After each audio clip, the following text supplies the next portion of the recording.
오늘의 말씀은 사도행전 15장 16절에서 18절 말씀입니다.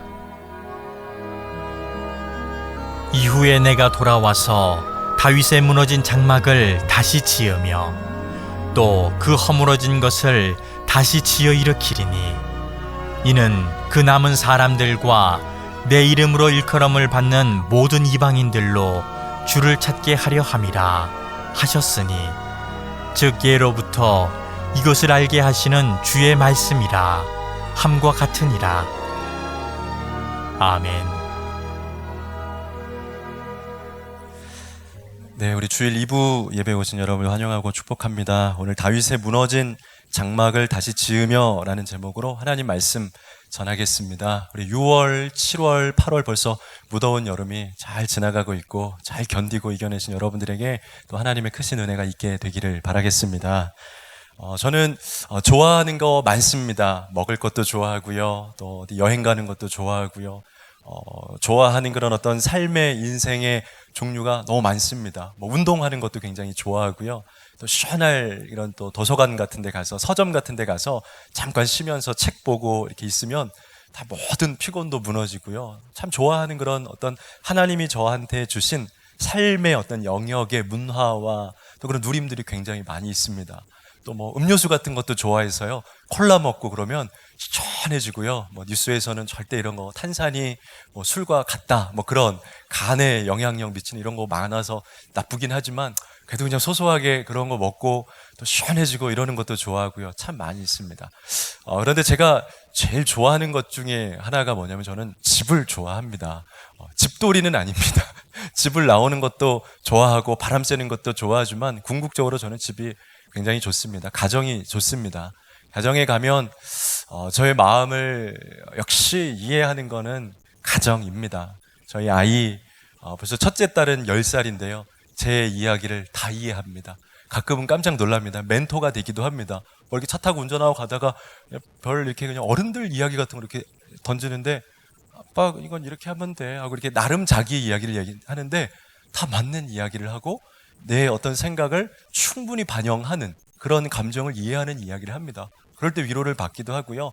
아내 자랑하면 팔불출이라고 하는데 어쨌든 힘든 얘기하면 단 한 번도 노를 하거나 저를 비판하면서 당신이 잘못했잖아 얘기한 적이 맹세코 한 번도 없습니다. 우선 들어주고 힘들었지라고 하고 스킨십을 좀 많이 해줍니다. 등 만져주고 저는 더워서 떨어져 하지만 속으론 좋습니다. 다 들어주고 하는 공동체가 있다는 것이 그것이 집뿐만이 아니라 가정뿐만이 아니라 여러분들의 직장, 일터, 가르치는 배우는 학교 이런 공간이 정말 그렇게 서로 나눌 수 있는 곳이 된다라면 얼마나 여러분들이 그런 하나님 안에서 주 안에서의 평강들을 누릴 수 있을까라는 생각을 하고 말씀을 준비하면서 감사하게 되는 시간을 또 가졌습니다. 근데 정말 가정이 무엇일까? 정말 가족이라는 개념이 무엇일까? 본거지를 같이 하고 있는 한 공간에서 잠을 자고 있는 사람을 가정이라고 말을 하는가? 주소를 같이 하고 있고 이 사무소 센터에서 주소 이 호적 등본을 주민등록 등본을 띄었을 때 호적상 같은 이름이 나와 있는 누구 밑에 이름 자녀들 이름까지 그것을 과연 가정이라고 말하는가라고 생각했을 때 아닐 수 있겠다. 진정한 가정이라는 것은 진정한 공동체라는 것은 함께 예배하고 있는 우리가 진정한 가족일까?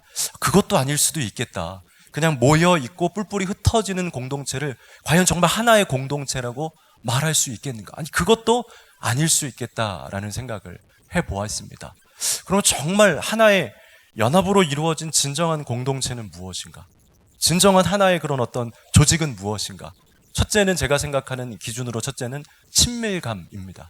관계죠. 이야기할 수 있고 스킨십 할 수 있고 위로할 수 있고 이 사람이 이야기할 때 그게 어떤 언어인지 이해가 되고 동의할 수 있고 또 격려할 수 있고 그 사람의 사랑을 느끼고 생각, 관심, 그의 고민 이런 것들을 알고 있는 그런 공동체가 첫 번째는 친밀함이 있는 진정한 가족이라고 말을 할 수 있을 것 같습니다. 그리고 오늘 또 같이 이야기 나누고 싶은 두 번째 주제는 뭐냐면요. 바로 가치관인 것 같습니다. 가치관. 더 쉬운 이야기로는 마인드라고 이야기를 할 수가 있습니다. 진정으로 우리가 그 한 집에서 살고 있는 가족이라고 하는 공동체는요, 다른 게 아니라 부모님으로부터 시작되어 있는 이 가정에 부어주신 그 하나님께서 이 가족에게만 주신 하나님의 음성과 마인드가 있습니다. 가치관이 있습니다. 아버지로부터 시작해서 마치 아브라함을 부르실 때 아브라함의 그 부르신 어떤 하나님의 그 이 가정을 향한, 이 민족을 향한 부르심은 복의 공동체였고, 그 복은 단순한 어떤 세상적인 세속적인 복이 아니라 이미 아브라함은 많은 물질의 복을 누리고 있었지만 그 복 말고 하늘 아버지의 복, 열방을 자유케 하고 하나님의 민족들을 구원하게 하는 이 복, 너는 아브라함아, 너는 복의 근원이 될 건데 그런 복의 가정으로 이제 새롭게 출발하도록 해라. 그래서 그의 자녀들에게 주신 그 가정에, 놀라운 이 가정이 한 몸 된, 한 연합된 가정이라고 할 수 있는 근거는 아버지도 그 생각을 가지고 있고, 아내도 그 생각을 가지고 있고, 그 복에 대한 의식을 가지고 있고, 함께 커 나아가고 있는 자녀들도 다 우리 가정은 복을 추구하는 가정. 그런데 그 가정의 복이 이러한 복이라는 것을 정확하게 명확하게 알고 있을 때, 마인드가 한 가지의 마인드로 여겨져 있을 때, 가치관의 통일이 되어 있을 때, 이것을 진정으로 아름다운 하나된 공동체다라고 말을 할 수 있을 것 같습니다. 간절히 축복하고 바라는 것은 여러분들의 가족들, 섬기는 공동체들이 그렇게 가치관과 마인드의 통일이 이루어지게 되는 여러분들의 삶이 되시기를 축복합니다. 그렇게 되셔야 합니다. 장소가 중요한 것이 아니고 그냥 우리가 기록되어 있다라고, 형식상 행정상으로 되어 있다라고 중요한 것이 아니라 정말 의미적으로 우리가 한 마음으로 연합을 이루어 있어야 합니다. 그런 의미에서 저는 아직도 여전히 가지고 있는 한 꿈이 있는데요. 그 꿈은 어떤 저의 어떤 목회의 꿈 이런 것이 아니고, 저의 어떤 인생의 비전이 아니고 저희 엄마의 꿈입니다. 어머니의 꿈. 가족의 이야기를 하면서 제가 엄마의 꿈의 이야기를 제가 전해드리는 이유는, 진정한 가족이라는 것은 계속해서 연이어 설명할 때 이 가족이 가지고 있는 한 마인드가 모두에게 영향력을 끼치고 있다는 겁니다. 제가 대학교 1학년 때에 저희 어머니가 열심히 일을 하시고, 저희 아버지가 사업을 하시고, 저희 어머니가, 아버지가 이렇게 사업 열심히 하시는데 이렇게 좀 도와주러 가야겠다 생각을 하셔서 그 사업에 격리로 행정을 보는 일을 하러 가셨습니다. 그래서 아버지가 막 열심히 일하시다가 뭐 막 허투도 치고 막 돈도 막 잃고 막 할 때 뒤에서 어머니가 몰래 막 격리를 보면서, 남자들은 잘 모릅니다. 꼼꼼함이 떨어집니다. 막 몰래 적응을 막 하신 거예요. 아버지는 막 계속 잃어가고 있고 막 날리고 있고 막 실패하고 막 어디 가서 하는데, 어머니는 그러한 가정 가운데서도 흥왕하면서 이 눈에 보이는 그 아버지의 일은 막 점점 망해가는데, 어머니는 뒤에서 열심히, 물론 그때 이제 당시에 신앙이 없었기 때문에 막 기도하는 어머니는 아니었지만 가정을 지키고자 하는 그 열정과 그 뜨거운 마음으로 몰래 막 거짓말과 그 의로운 사기를 막 쳐가면서 거짓 장부를 써가면서 돈을 많이 축적을 하셔서, 정말 저희 어머니 아버지에게 꿈이 있었는데요. 오손도손한 주택을 하나, 단독주택, 아파트 싫어하시고요, 단독주택을, 그리고 마당이 있는 집을 사셔서 거기에서 온 가족이, 1층에는 뭐 예를 들어서 우리 어머니 아버지가, 그리고 2층에는 뭐 저희 가정이, 또 옆에 돌려가면 있는 또 하나의 집은 예를 들어서 저희 여동생 가정에서 다 같이 살아가면서 하는 아주 소소한 소박한 꿈을 가지고 계십니다. 근데 여전히 제 마음속에 버리지 않고 있는 꿈이 동일합니다. 왜냐하면 저희 엄마이기 때문에 그렇습니다. 저는 주워온 자식이 아닙니다. 저희 엄마가 맛있게 도시락 싸주시고, 고등학교, 중학교 때 제가 학교 갈 때 반찬에 얼마나 많이 신경을 써주셨는지 모릅니다. 콩자반, 콩나물, 콩밥. 엄마 학교 가는 거야, 교도소 가는 거야, 그 콩을 많이 줘. 콩 먹어야지 뼈도 튼튼해지고, 늘 좋은 음식으로 싸주셔서 가끔가다 돈가스 같은 거 한 번씩 나오면 와 하고 정말 많이 신경을 써주셨습니다. 그 어머니의 아들입니다. 그러다 보니까 그 사랑받고, 정말 우리 어머니의, 제가 이 이야기를 하는 거는 중간에 몇 년 있다가 어려운 사정이 생기면서 그 집을 팔 수밖에 없는 상황에 이르게 되었습니다. 그래서 그 집을 팔게 되고 다시 이렇게 조그만 아파트에서 또 이렇게 이사를 다니면서 근근하면서 살아가게 되는 모습인데, 늘 마음속에 제가 목회를 하던 선교의 어떤 비전을 이루가던 어느 순간에는 내가 부자가 되고 싶지는 않지만 어머니에게 이렇게 소소한 멀리 떨어진 시골이라도 집 한 칸 사드리고 또 마당이 있게 거기에서 이렇게 이것저것 하시면서 물도 뿌리고 꽃도 키우시면서 가끔은 거기 가서 같이 잠도 자고 또 뭐 할 수 있다면 생활도 같이 하고 할 수 있으면 좋겠다라는 마음의 소원을 저는 동일하게 갖고 있습니다. 여러분, 가족은 그런 겁니다. 가족은 같이 잔다고 가족이 아니고, 공동체는 같이 여기 있다고 공동체가 아니라 윗사람의 마인드와 아랫사람의 마인드, 옆에 있는 형제와 옆에 있는 자매, 모든 구성원들이 한 가지 의식, 한 가지 비전, 한 가지 꿈을 향해서 같이 손잡고, 힘들고 어렵지만 거친 파도도 있겠지만 그럼에도 불구하고 아직 이루어지지는 않았지만 그 비전이라고 하는 한 열정을 향해서 같이 걸어 나아가고 있을 때 이것을 진정한 가족이라고 말하고 공동체라고 말을 할 수가 있는 것입니다. 고린도전서 12장 26절에 만일 한 지체가 고통을 받으면 모든 지체가 함께 고통을 받고, 한 지체가 영광을 얻으면 모든 지체가 함께 즐거워한다라는 말씀을 기록을 하고 있습니다. 이게 공동체고 가족인 것입니다. 여러분, 우리의 신앙이 정말 건강하고 거룩한 신앙이냐, 아니면 신앙이 아닌 미신이나 혹은 정말 순전한 신앙이 아닌 하나님께서 기뻐하실 수는 없으실 그냥 좀 다른 그런 어떠한 신앙인가 라는 것을 구분할 수 있는 아주 중요한 근거가 바로 이 의식 아래 있는 겁니다. 하나님이 가지고 계신 꿈, 하나님이 가지고 계신 열정, 우리도 소원이 있고 우리도 비전이 있고 우리도 꿈이 있지만, 여러분, 더 중요한 사실은 하나님도 비전을 갖고 계시다는 사실입니다. 이 성경은 우리에게 우리의 소원을 이루기 위해서, 여러분들의 꿈을 이루어 드리기 위해서 쓰여진 여러분들의 책이 아니라, 하나님이 하늘나라의 꿈을 가지시고 에덴은 창조하시고 인류가 쓰러져가고 무너져가는 모습을 보면서도 애타게 이 인류를 구원하고 살리기 위해서 하나님의 마음을 불어넣어서 하나님의 뜨거운 사랑을 담아서 내가 이 백성들과 여러분들과 이 성도들과 함께 이런 아름다운 삶을 살고 싶다라고 준비하고 예비하고 그려놓은, 마치 우리 어머니가 그렇게 마지막에 그 가족들과 함께 사는 아름다운 주택과 집의 그림을 그리고 있는 것처럼, 하나님께서도 우리의 자녀들, 이 백성들과 어떻게 살기 원하시는 그 그림을 그려놓은 하나님의 비전의 책이 이 성경 66권인 것입니다. 우리는 이 비전을 많이 간과하면서 이것을 보면서 나의 꿈을 생각하고, 이것을 보면서 어떻게 독립할지를 생각하고, 이것을 보면서 내가 어떻게 행복할지를 많이 생각합니다. 그러나 우리가 더 집중해서 보아야 할 것은 이 성경은 하나님의 꿈을, 하나님의 비전을 그려놓고 있는 책이라는 것입니다. 그래서 하나님의 방향은 여전히 이 성경에서는 늘 성경적인 이야기, 하늘의 삶, 팔복, 십자가의 길, 좁은 문을 계속해서 이야기하고 있습니다. 우리가 진정한 하늘나라의 공동체이고 하나님 아버지와 함께, 그래서 우리가 아버지라고 부르는 겁니다.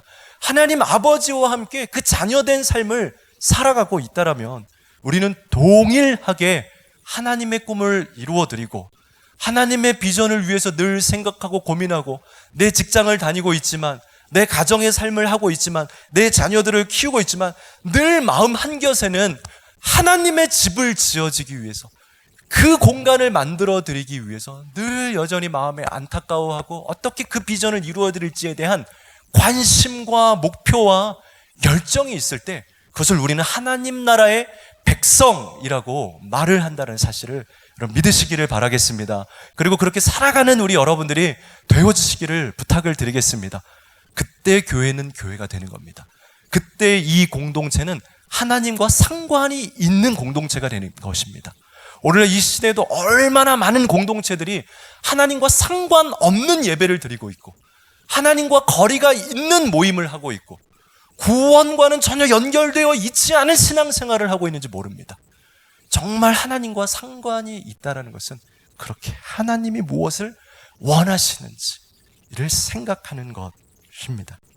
그런 의미에서 저는 정말로 저의 목회의 비전은요, 어떤 교회를 만들고 몇만, 몇천, 몇백 어떻게 허락하실지 모르겠지만 어떤 성도를 만들고 이런 거에 관심이 없지는 않습니다. 없지는 않습니다. 조금 있습니다. 궁극적으로 저의 비전은 정말입니다. 정말 마지막 순간에 하나님이 저를 불러주셨을 때 내가 너를 안다. 잘하고 왔다.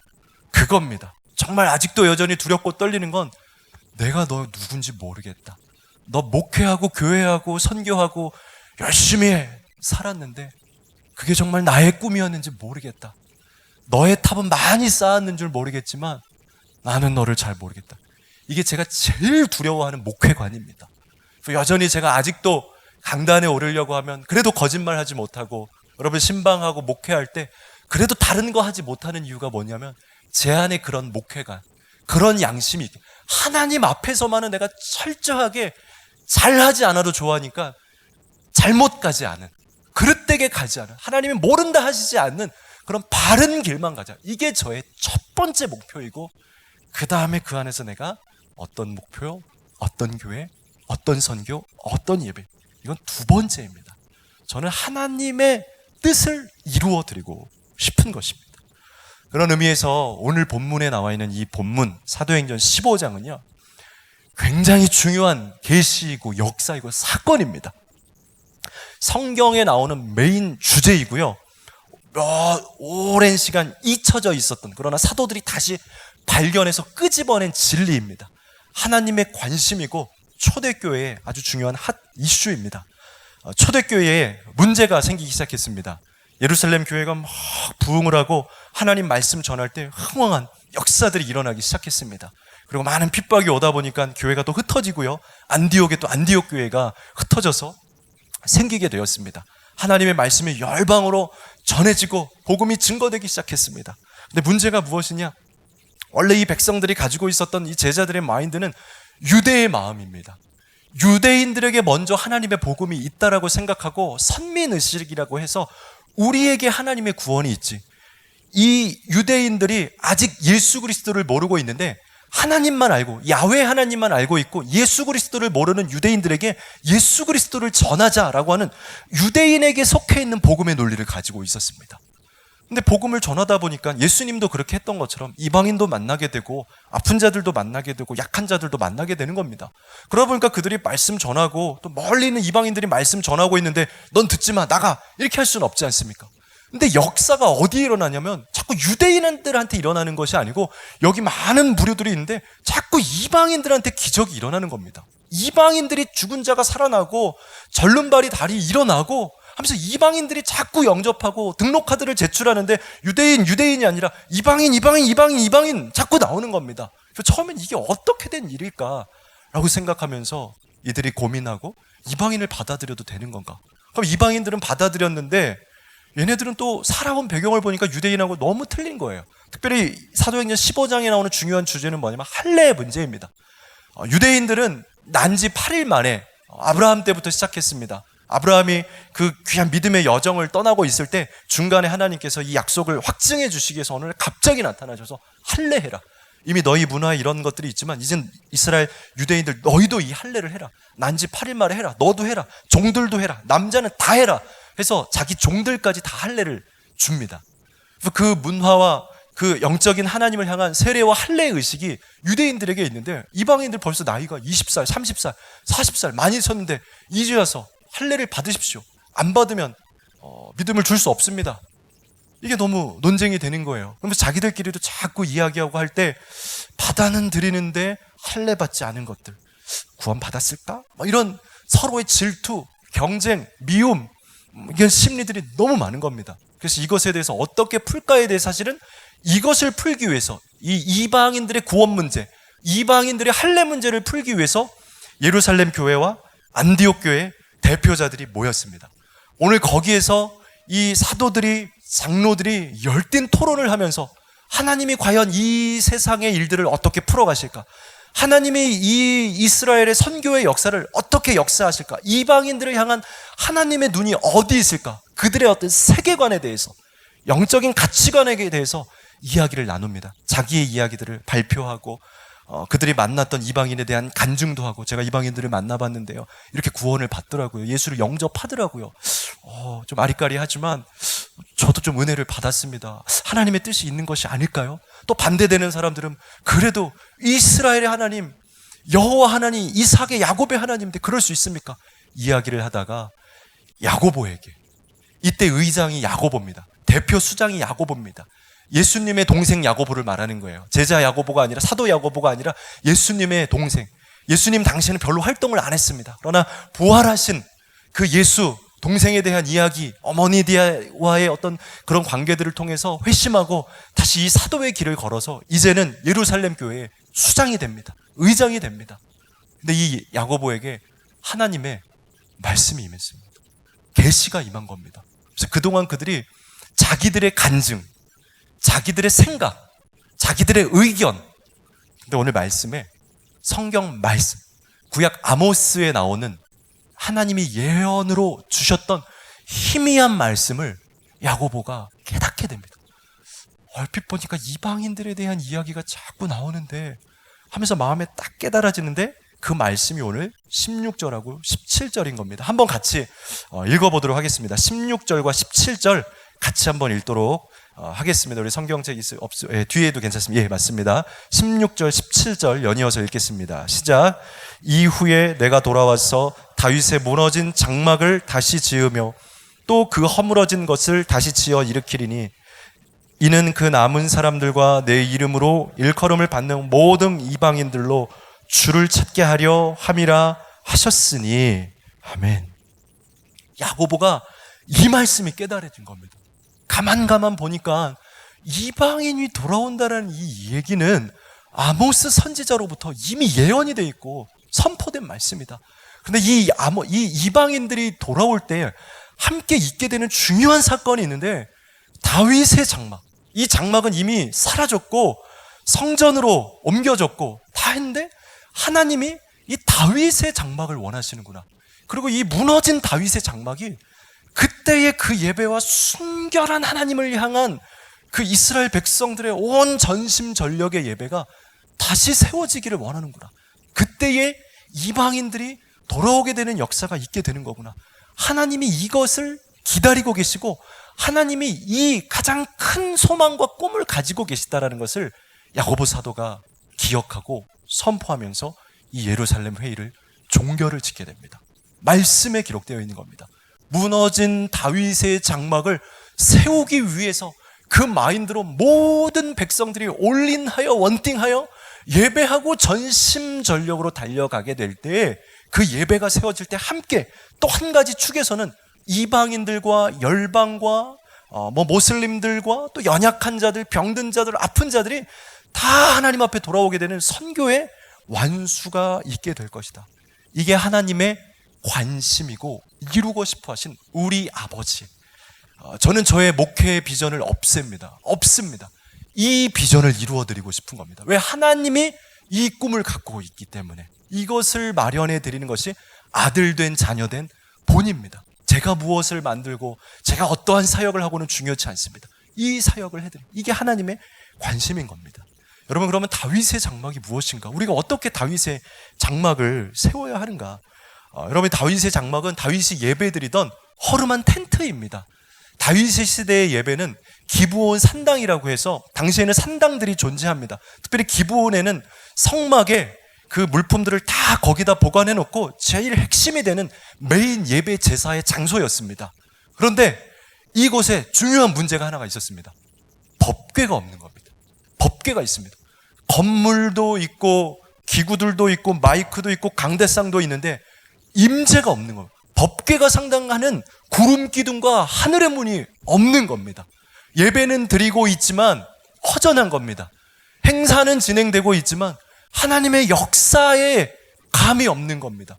다윗은 그 감을 가지고 있었습니다. 왜냐하면 다윗이 예배 드릴 때에는, 그가 풀밭에서 예배 드리고 할 때에는 하나님의 감동이 항상 있었습니다. 사울의 악신을 위해서 기도하고 다윗이 연주할 때에는 다른 도구는 없었지만, 다른 화려한 의식은 없었지만 그냥 연주하며 최고의 찬송으로 주님 앞에 들었을 땐 임재는 있었습니다. 여러분들의 예배가 임재는 있는 예배가 되기를 바라겠습니다. 화려한 무언가는 없지만 여러분들의 가정 예배에 임재는 있는, 가정 예배에 놀라운 선포자나 메신저는 없지만 여러분들이 그냥 스스로 만든 조금만 예배를 드리지만 그러나 임재는 있는, 법궤는 있는 예배가 드려지게 되기를 바랍니다. 그런 예배가 이곳에서 드려지고 나라에서, 국가에서 드려져야 됩니다. 다윗이 법궤를 가지고 오고 싶어서 블레셋과의 많은 그 과정들을 통하여서 법궤를, 또 그 다음에 막 사건들, 우사가 죽고 막 법궤가 엎어지고 이 모든 과정을 해서 다윗 성까지 옮겨오게 됩니다. 다윗의 모든 관심은 법궤에 있었습니다. 그리고 그곳에서 진정으로 최선의, 최고의 예배를 드리게 됩니다. 역대상 6장 31절, 32절 한번 같이 읽어보도록 하겠습니다. 역대상 6장 31절, 32절입니다. 함께 읽겠습니다. 시작. 언약궤가 평안을 얻었을 때에 다윗이 여호와의 성전에서 찬송하는 직분을 맡긴 자들은, 죄송합니다. 저 화면으로 읽겠습니다. 처음부터 읽겠습니다. 시작. 언약궤가 평안한 곳을 얻은 후에 다윗이 이 아래에 무리를 세워 여호와의 집에서 찬송하는 일을 맡게 하매 솔로몬이 예루살렘에서 여호와의 전을 세울 때까지 저희가 회막 앞에서 찬송한 일을 행하되 그 반열대로 직무를 행하였더라. 아멘. 말씀에 있는 것처럼 언약궤가 평안을 얻었다. 이제 언약궤가 갈 곳을 찾은 겁니다. 다윗의 장막 앞에 왔을 때 언약궤가 안정을 거두고 그때부터 다시 임재가 오기 시작합니다. 그 다윗이 모든 성가대들, 찬양대, 음악하는 무리들을 그 장막 앞에 세워다 놓고 나중에 숫자가 나오는데 4,000명을 세워놓고 우리 여기도 나오는 것처럼 그 일대로, 그 계열대로 레위인들이 또 음악을 맡은 사람들이 자기의 그 순번대로 그 앞에서 전심으로 예배를 하게 됩니다. 다윗이 왕이 되어서 가장 많이 했던, 왕궁에서 했던 정치, 뒤에 나오겠지만 다윗의 시대에는 그만큼 막강했던 군사력, 정치력, 행정력이 없었습니다. 여러분들의 가정이, 여러분들의 기업이 정말 막강한 기업력, 막강한 행정력, 이 나라가 뭐 일본과 막 옆에 나라들 막 좌우 막 상하 치고 받고 막 찡기고 너무 약한 우리나라에 있는데, 이 나라가 다윗 시대처럼, 다윗은 정치도 몰라요. 다윗은 그냥 목동 출신이요. 이렇게 막 왕궁에서 미리 막 배워온 사람도 아니요. 그럼에도 불구하고 다윗이 정치도 잘하고 싸움도 잘하고 막 힘겨루기도 잘하고, 그래서 다음에 나오지만 많은 나라로부터 조공도 받고, 이 다윗에서부터 솔로몬 시대까지 이르는 막강한 부귀 영화 없었습니다.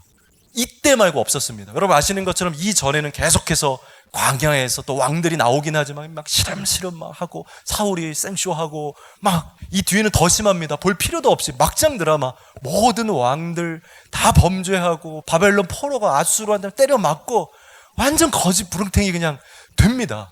근데 딱 이 다윗과 솔로몬의 시대에만 정치도 안 배운 다윗이 정치를 잘하고 잘 됩니다. 이렇게 하고 싶으시면 오늘 비결입니다. 그럼 복을 구하는 것이 복이 아닙니다. 저는 굉장히 영적으로 영리하고 싶습니다. 뭐예요? 복을 구하는 것이 아니고 오늘 이 다윗처럼 하나님의 마음, 하나님의 뜻, 하나님의 관심, 그 앞에 가 있으면 어떻게 돼요? 하나님의 마음을 시원케 해드리고 하나님의 예배를 세워드리고 하나님이 간지러워하고 있는 그 분을 긁어드리니까 다른 말씀에서 네가 내 마음에 합하다 라고 인정하면서 다윗이 구하지 아니하였던, 솔로몬이 구하지 아니하였던 부귀 영화까지 내가 주겠노라 라고 선포하는 겁니다. 여러분 물질을 구하시겠습니까? 제단 위에서 하나님 앞에 하나님이 가장 관심 갖고 있는 그 하나님의 기쁨, 하나님의 예배, 이방의 선교, 그것을 구하겠습니까? 그것을 구하면 물질도 따라옵니다. 은혜도 따라오는 것입니다. 근데 우리는 거꾸로 되어서 우리의 것을 구하고 우리의 것을 추구합니다. 역대상 23장 5절에 보면 제가 앞서 말씀드린 것처럼 4,000명의 성가대를 세웁니다. 말씀에 있는 것처럼 악기로 찬송하는 자들 4,000명이라. 25장 7절에 보면 그들과 모든 형제 곧 여호와의 언약궤 앞에 있게 하며 항상 그 죄송합니다. 앞절에 그들과 모든 형제 곧 여호와 찬송하기를 배워 익숙한 자의 수요가 280명. 이 익숙한 자는 예배를 인도하는 사람들, 뭐 성가 대장이라고 말하기도 하고요. 우리가 그때 살지 않았기 때문에 정확히 해석할 수는 없지만 익숙한 4,000명이 하나님 앞에 예배하고 288명은 이것을 인도할 수 있는 리더자가 되는, 찬양 인도자가 되는 숫자가 288명이 쉬지 않고 예배하며 나아갔다라는 이야기입니다. 역대상 20장 30절 다음으로 넘기면요. 23장 30절, 23장 30절에 한번 같이 읽어보겠습니다. 같이 읽겠습니다. 시작. 아침과 저녁마다 서서 여호와께 감사하고 찬송하며. 아침과 저녁마다. 그래서 이 말씀을 해석하면서 많은 분분한 우스운 논쟁이 있습니다. 어떤 사람들은 아침에서 저녁까지, 다시 아침에서 저녁까지 24시간 365일 멈추지 않고 쉬지 않고 예배해야 된다, 이렇게 가르쳐주는 공동체도 있고요. 어떤 데는 아니다, 아침과 저녁이다 라고 하는 것도 있습니다. 그럼 뭐가 더 좋을까요? 상관없습니다.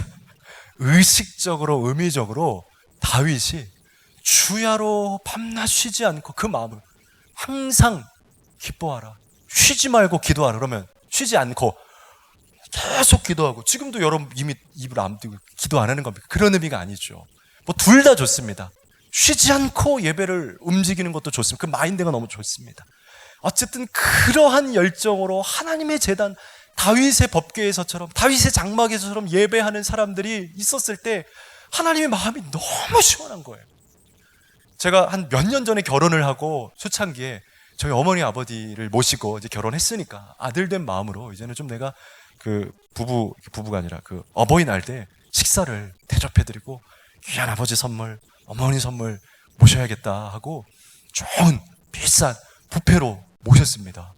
그래서 식사를 잘 마치고 나서 나중에 이야기하는, 다음에 이제 또 식사를 하기 위해서 어디 또 장소를 잡으려고 하는데 어머니가 하더라고요. 현진아, 나는 뷔페도 좋지만 그냥 나는 이렇게 가볍게 먹는 한식하고 그런 거 그냥 있었으면 좋겠더라 라고 이야기하는데, 내가 헛다리 짚었구나. 내 딴에는 내가 무언가 하려고 했지만 그 자리가 우리 부모님에게는 다 느끼한 거, 막 고기, 스테이크, 소세지 막 한 거 있고, 물론 샐러드도 있지만 어떻게 그것만 먹으면 또 아들님이 보고 있으니까 맛있다 하면서 하는데, 집에 가서 영 부대끼는 거예요. 내가 어머니 아버지의 마음을 시원케 해드리지 못하면서 나는 돈도 많이 쓰고 나는 시간도 많이 썼고 선물도 비싼 거 샀고 영 허튼 짓을 한 거예요. 정말 그냥 허름한 초가집같이 생긴 데가 있어요. 저기 가면 거기 가서 막국수 하고요, 시원한 동치미 한 그릇 7,000원 8,000원 밖에 안 하는 거 사드렸더니 너무 잘 드시면서 그 어느 때보다도 시원한 웃음을 지으시면서 고맙다, 이 집 너무 좋다, 너무 좋다, 다음에 또 알려줄래, 다음에 또 초대해줄래, 자꾸 또 오고 싶다고 하는 거예요. 다윗이 그렇게 하나님의 시원한 근지럼을 긁어드리는 참된 예배, 24시간 365일 정말 하나님의 얼굴만 바라보며, 시편 27편 9절에 보면 다윗의 시편입니다. 주의 얼굴을 내게 숨기지 마시고. 다른 사람들은요, 주님의 얼굴을 안 봅니다. 주님 앞에 나와서도 얼굴을 안 보면서 주님 예배합니다, 주님 나에게 복 주시고요, 주님 자녀들도 있고요, 주님 이런 평강도 주시고요.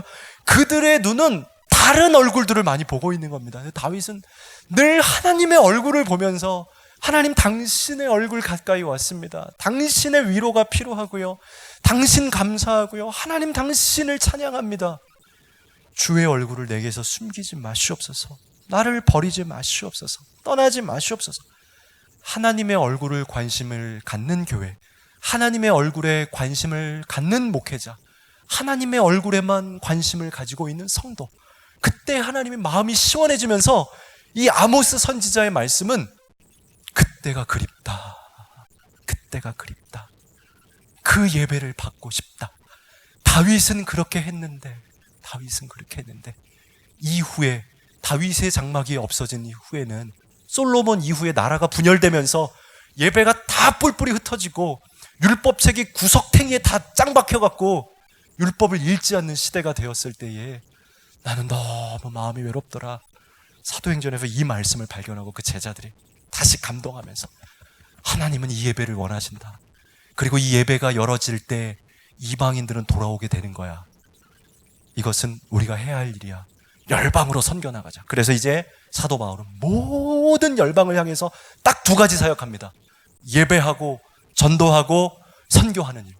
예배하고 선교하고 예배하고 선교하고.